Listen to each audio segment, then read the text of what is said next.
आरोपी कहां से आए थे? परसों ही मुंबई हाई कोर्ट ने 2006 में जो बम ब्लास्ट में इनकी जब सरकार थी, 2006 में जब इनकी केंद्र में भी सरकार थी, राज्य में भी सरकार थी, जहां पर 127 लोग मारे गए, वो 127 लोगों को जिसने मारा उसको मुंबई हाई कोर्ट ने बाइज्जत बरी कर दी। मतलब एक इन्वेस्टिगेशन भी इन लोग सीधे से कर नहीं पाए। इसका जिम्मेदार कौन है? और यहां पर ये उठकर पूछ रहे हैं कि पहलगाम में आतंकवादी कहां से आए। अरे आतंकवादी आए, उनका पता लगाया और आतंकवादियों को मार गिराने का काम भी आज किया। लेकिन 2006 में जो 127 लोग मारे गए, वो परिवार आज भी न्याय की गुहार लगा रहे हैं। उनको न्याय कौन देगा? उनको न्याय कब मिलेगा? 2006 हुआ, फिर उसके बाद शाहिद लतीफ, आपको याद रहेगा, आपने यहां पर कहा कि टीआरएफ ऑर्गेनाइजेशन ने कितने आतंकी हमले किए। लेकिन मैं इनको पूछना चाहूंगा, जो शाहिद लतीफ और उसके साथ 25 आतंकवादियों को जो लिस्टेड टेररिस्ट थे, एलईटी के, जैश ए मोहम्मद के, हिजबुल मुजाहिदीन के, उनको छोड़ने का काम किसने किया? जिसने फिर पठानकोट पर हमला किया। ये शहीद लतीफ को छोड़ा क्यों? हमारे गृह मंत्री ने यहां पर कहा कि पोटा का कायदा हमारी सरकार लेकर आई, लेकिन वो पोटा का कायदा रद्द करने का काम, रिपील करने का काम किसने किया? कांग्रेस ने किया। इसलिए इतने आतंकवादी हमले जो देश पर हुए, वो ये पोटा का कायदा रद्द होने के कारण यहां पर किए। यहां पर पहलगाम में जो लोग मारे गए, उनमें जो मारे गए थे, उनमें से 3 लोग मेरे कॉन्स्टिट्यूएंसी के थे। जब मैं उनको श्रद्धांजलि देने गया वहां पर, तब उनके परिवारों में मैंने देखा, परिवारों के आंखों में देखा उनके अपनों का खोने का दर्द। 3 परिवार पूरी तरह से उजड़ चुके थे। वो सवाल पूछ रहे थे कि हमें न्याय कब मिलेगा। लेकिन आज उनके परिवारों को लगा रहेगा कि आज सरकार के माध्यम से और हमारी सेना के माध्यम से उनको न्याय देने का काम जो है आज यहां पर हुआ है। आत्मा को शांति मिली आज। उन्हीं जैसे 1993 के बम ब्लास्ट में, 2006 के ट्रेन ब्लास्ट में, 26/11 के आतंकी हमले में और दिल्ली ब्लास्ट में, ये परिवार जिनके परिवारों के सदस्य जिन्होंने खोए, वो आज भी न्याय की पुकार कर रहे हैं। आज वो भी इंतजार कर रहे हैं कि उनको न्याय कब मिलेगा। ये क्यों हुआ? कांग्रेस की विफलता और फॉरेन पॉलिसी फेलियर के कारण। आज 2006 में मैंने कहा आपको, कोर्ट ने कहा लैक ऑफ एविडेंस, मतलब आप वहां पर प्रूव नहीं कर पाए कि 2006 का ट्रेन ब्लास्ट किसने कराया। इसलिए आज उनके परिवार भी न्याय की गुहार लगा रहे हैं। आज यहां पर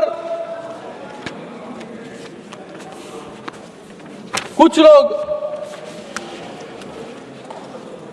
2006 हमारे सदस्य साथी अरविंद सावंत जी कल पूछ रहे थे कि 2006 वालों को न्याय कब मिलेगा, 2006 में ट्रेन में मारे गए लोगों को न्याय कब मिलेगा।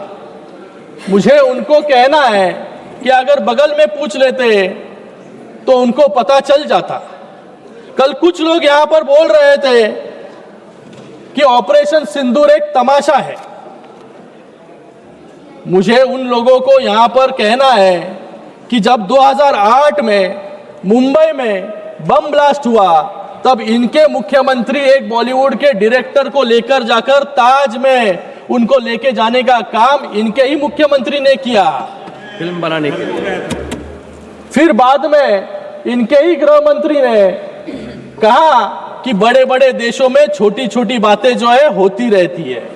फिर इनके ही जो गृह मंत्री थे जो 3-3 बार जो है कपड़े बदलते थे, ये तमाशा तब होता था। लेकिन आज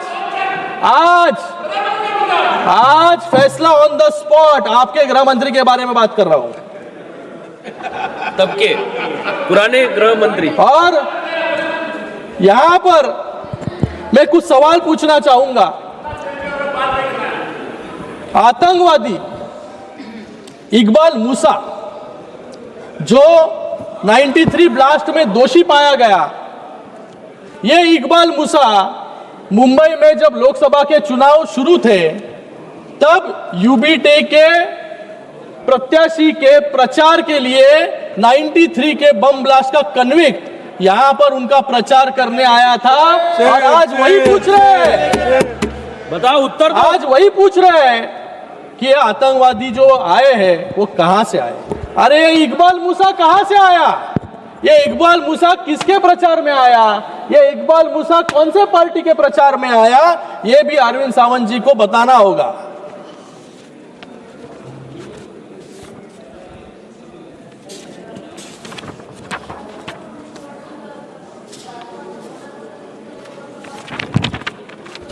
आज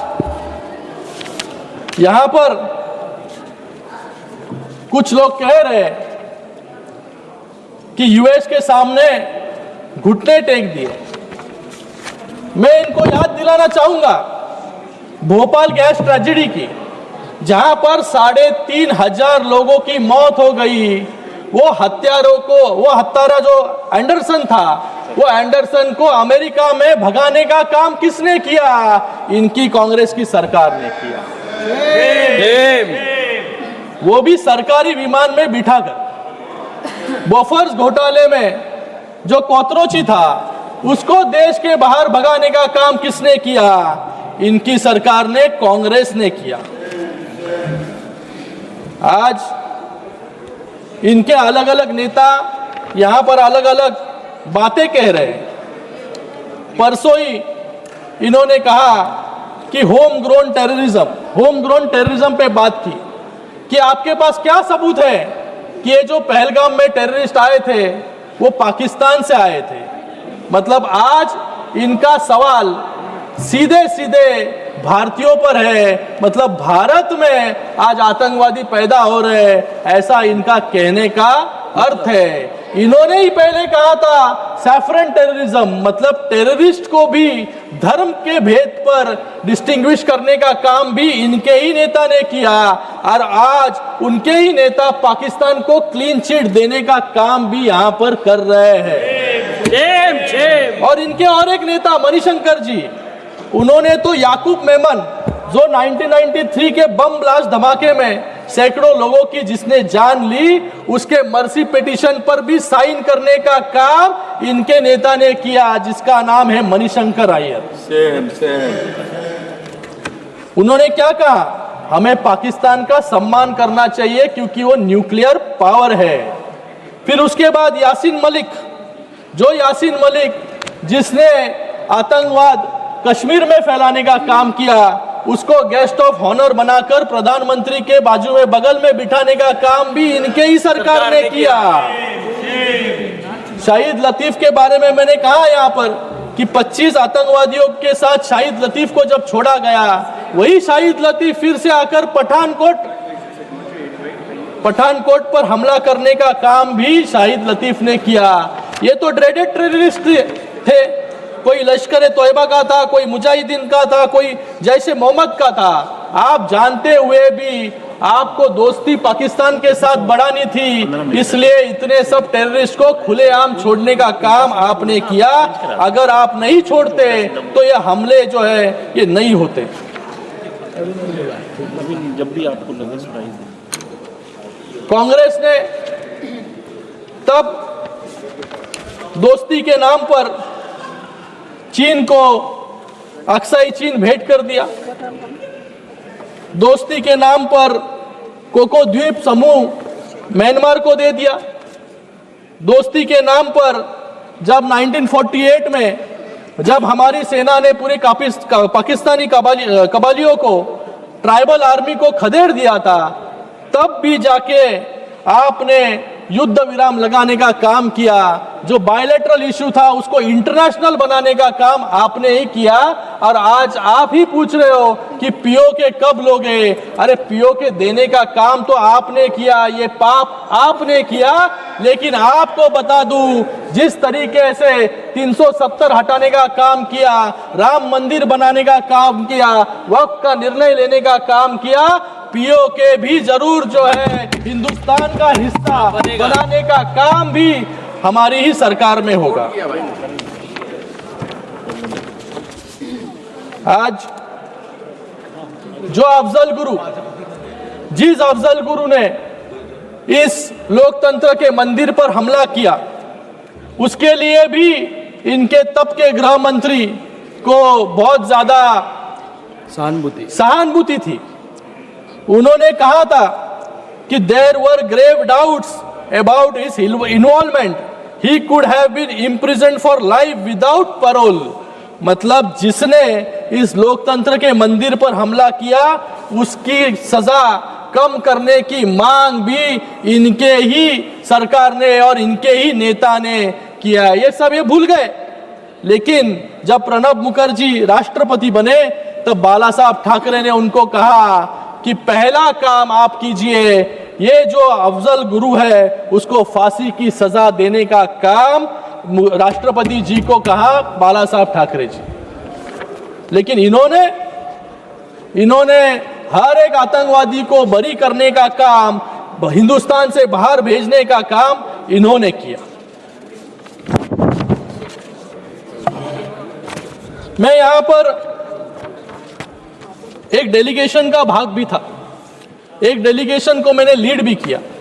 सबसे युवा सांसद था इस डेलीगेशन को लीड करने वाला। मैं इसके लिए प्रधानमंत्री नरेंद्र मोदी जी का, अमित शाह जी का और एक्सटर्नल अफेयर्स मिनिस्टर जी का भी धन्यवाद अदा करता हूं कि आज उन्होंने एक डेलीगेशन लीड करने का मौका मुझे दिया। और यहां पर सब लोग कह रहे थे कि ये डेलीगेशन जो भेजे गए, उस डेलीगेशन को मिला क्या, किस प्रकार से रिस्पॉन्स लोगों का मिला, आपको वहां पर कौन मिला। मैं आपको बताना चाहूंगा कि हमारा डेलीगेशन यूएई गया और बाकी 3 अफ्रीका देशों में गया। सर मैं अकेला हूं स्पीकर, 3 अफ्रीकी देशों में गया। वहां पर हमें प्राइम मिनिस्टर उस देश के प्रेसिडेंट, उस देश के फॉरेन अफेयर मिनिस्टर, ये सब मिले और सभी ने भारत के साथ संवेदना प्रकट करने का काम भी किया।